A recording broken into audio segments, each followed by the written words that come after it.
বাংলাদেশের মধ্যবিত্ত শ্রেণী প্রতিদিন কঠোর পরিশ্রম করে সংসার চালায়। তাদের মাসিক আয় সাধারণত 25,000 থেকে 50,000 টাকার মধ্যে ঘোরাফেরা করে। এই আয়ে সংসারের খরচ, সন্তানদের পড়াশোনা, ভাড়া, বাজার খরচ এবং চিকিৎসা ব্যয় সামলাতে হয়। ফলে সঞ্চয় করার মতো অবস্থা তৈরি হয় না। আশ্চর্যের বিষয় হলো, বিশ্বের অনেক দেশে ভিক্ষুকরা এর থেকেও বেশি আয় করে থাকে। এমনকি অনেক সময় তাদের মাসিক আয় বাংলাদেশি মধ্যবিত্ত পরিবারের বাৎসরিক আয়ের সমান হয়ে যায়। এই তালিকার প্রথমেই রয়েছে যুক্তরাষ্ট্র। আমেরিকার বড় শহরগুলোতে, বিশেষ করে নিউ ইয়র্ক, লস অ্যাঞ্জেলস এবং সান ফ্রান্সিসকোতে ভিক্ষুকদের দেখা মেলে রাস্তায়, সড়ক মোড়ে কিংবা সাবওয়ের পাশে।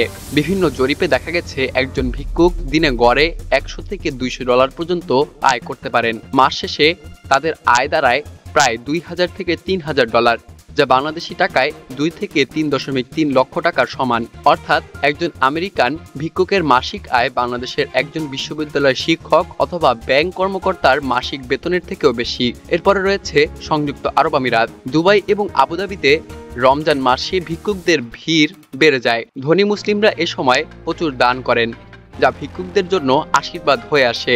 দুবাই পুলিশের তথ্য অনুযায়ী একজন ভিক্ষুক রমজান মাসে প্রায় 50,000 দিরহাম পর্যন্ত আয় করে, যা বাংলাদেশি টাকায় প্রায় 15 লক্ষ টাকা। অনেক ভিক্ষুক মৌসুম শেষে দেশে ফিরে গিয়ে জমি কেনে এবং ব্যবসা শুরু করে। অথচ বাংলাদেশের মধ্যবিত্ত পরিবার সারা বছর পরিশ্রম করেও সে টাকার অর্ধেকও জমাতে পারে না। এরপরের অবস্থানে রয়েছে ভারত। বাংলাদেশের প্রতিবেশী দেশ ভারতও ভিক্ষাবৃত্তি একটি ইন্ডাস্ট্রি হিসেবে পরিচিত। মুম্বাই, দিল্লি, কলকাতা কিংবা বেঙ্গালুরু শহরে অনেক ভিক্ষুকের বার্ষিক আয় কোটি টাকায় পৌঁছে গেছে।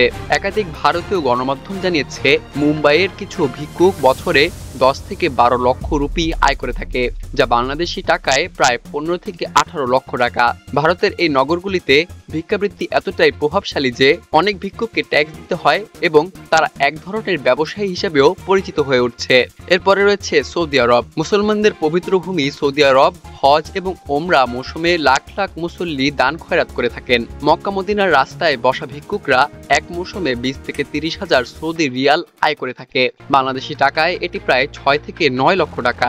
ধর্মীয় আবেগকে কেন্দ্র করে এখানে ভিক্ষুকদের আয় এতটাই বেড়ে যায় যে তারা মাত্র কয়েক মাসে মধ্যবিত্তের বছরের আয়ের থেকেও বেশি উপার্জন করতে শুরু করে।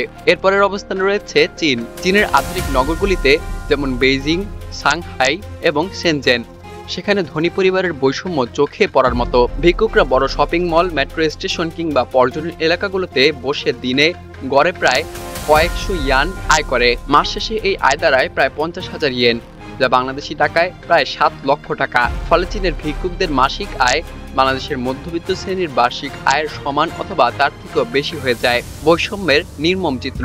এই সকল তথ্য প্রমাণ করে বিশ্বের অনেক দেশে ভিক্ষাবৃত্তি কেবল টিকে থাকার উপায় নয়, বরং লাভজনক একটি আয়ের উৎস হিসেবে পরিণত হয়েছে। অন্যদিকে বাংলাদেশের মধ্যবিত্ত সমাজ প্রতিদিন দৌড়ঝাঁপ করে চাকরির চাপ সহ্য করে সংসার চালায়, অথচ তাদের আয় ভিক্ষুকদের থেকেও কম। এটি কেবল অর্থনৈতিক বৈষম্যের চিত্র নয়, বরং মধ্যবিত্ত শ্রেণীর প্রতি এক ধরনের অবমূল্যায়নেরও প্রতিফলন। কিন্তু আবার এটাও প্রমাণ করে যে বাংলাদেশি মধ্যবিত্তরা চেটে নয়, হেঁটে মরতে রাজি। তারা সেই পেশায় কখনোই যাবেন না যে পেশা দ্বারা তাদের ছেলেমেয়েরা লজ্জিত হয়, এবং বাংলাদেশি মধ্যবিত্তরা বেইজ্জতিতে পেট ভরার থেকে ইজ্জতের সাথে খালি পেটে থাকতেও রাজি।